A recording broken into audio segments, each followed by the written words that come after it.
आज़ादी बचाओ news channel में सभी दर्शकों का स्वागत है। ब्राह्मण समाज को मिले शस्त्र रखने की अनुमति, जिला कलेक्टर को दिया गया निवेदन। दरअसल आज सोमवार 4 मार्च 2024 को सोलापुर जिला कलेक्टर को निवेदन दिया गया कि आजकल ब्राह्मण समाज को लेकर असंसदीय भाषा का इस्तेमाल कर ब्राह्मणों को डराया जा रहा है।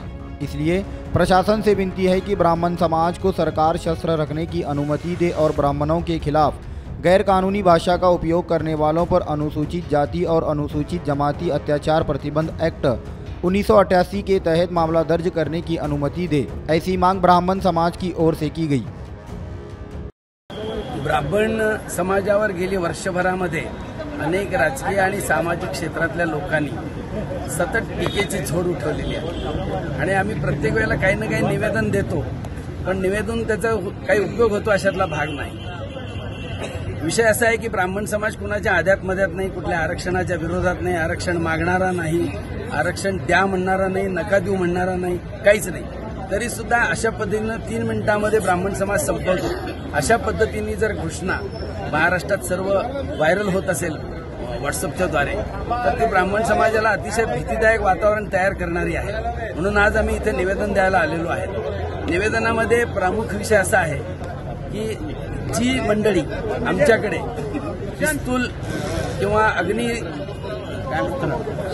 अग्निशस्त्र याची परवानगी मागेल त्यांना द्यावे।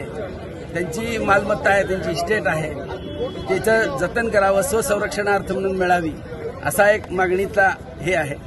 दुसरा म्हणजे ब्राह्मण समाजावर सरसकट अॅट्रॉसिटी कायदा लागू करावा अशी एक मागणी आहे आणि जे काही असे गुन्हेगार आहेत त्यांच्यावर गुन्हा नोंद व्हावा अशा मागण्या आम्ही केल्या। बघतोय की गेल्या काही दिवसामध्ये वेगवेगळ्या पद्धतीने ब्राह्मण समाजावर अपशब्द वापरले जात आहेत आणि मग यांना ब्राह्मण संपो अगदी आपल्या मुख्यमंत्र्यांना सुद्धा विरोध करत असताना जातीचा उल्लेख करून त्या ठिकाणी ते शब्द मांडले गेलेले आहेत। तेव्हा विनाकारण ब्राह्मण समाजाला वेठीला धरून अशा प्रकारचे शब्द किंवा टीका किंवा अपमानास्पद वागणूक अशी कोणी देऊ नये असे निवेदन आम्ही आता या ठिकाणी देण्यासाठी सगळे जमलेलो आहोत।